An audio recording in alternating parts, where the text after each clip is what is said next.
The एक्सोर्सिस्ट। इस film ने तो सबको डराया, लेकिन इसकी असली कहानी वो तो और भी ज्यादा डरावनी है। हाँ, फिल्म तो सब जानते हैं, पर जिस असली केस पर ये बनी थी उसकी हकीकत बहुत कम लोगों को पता है। फिल्म में एक लड़की थी, पर असल में ये सब हुआ था एक 14 साल के लड़के के साथ, जिसका नाम था रोलैंड। और पता है, ये सारा किस्सा शुरू हुआ एक वीजी बोर्ड से। ये उसे उसकी मौसी टिली ने दिया था।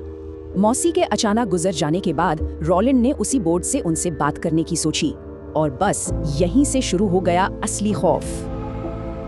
पहले तो दीवारों से सिर्फ खरोचने की आवाजें आती थी। परिवार को लगा शायद चूहे होंगे। फिर दरवाजे पर 3 बार जोर से दस्तक हुई। माँ ने पूछा, टिली तुम हो?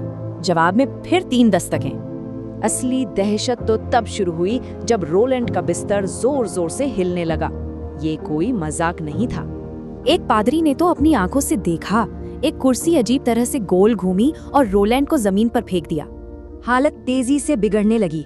रोलैंड के शरीर पर खरोचे बन जाती और उसकी आवाज भी बदल गई थी। हद तो तब हो गई जब एक टेलीफोन हवा में उड़ गया। अब पादरी को यकीन हो गया ये कोई मामूली भूत नहीं था। फिर एक दिन उसकी छाती पर खरोचों से एक शब्द लिखा था, लुइस।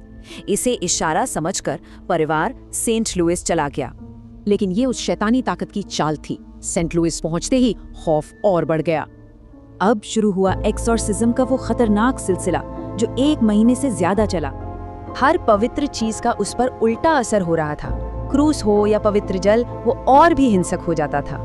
एक बार तो हद ही हो गई जब रोलैंड का शरीर बिस्तर से उठकर हवा में तैरने लगा। लेकिन पादरियों ने हिम्मत नहीं हारी। उन्होंने प्रार्थना जारी रखी, चाहे कुछ भी हो रहा हो। और फिर अचानक रोलैंड की एक शांत आवाज सुनाई दी, वो चला गया है, बस सब खत्म हो गया था। ठीक उसी पल पूरे अस्पताल में एक जोरदार धमाके जैसी आवाज गूंजी। लोगों को लगा वो शैतान निकल गया है। रोलैंड को उन घटनाओं का कुछ भी याद नहीं था। उसकी जिंदगी वापस पटरी पर आ गई, बिल्कुल नॉर्मल। तो आखिर उस लड़के का हुआ क्या जिसके साथ ये सब हुआ? उसका भविष्य इस कहानी का सबसे बड़ा ट्विस्ट है। यकीन करना मुश्किल है, पर वो लड़का बड़ा होकर नासा में एक रॉकेट साइंटिस्ट बना।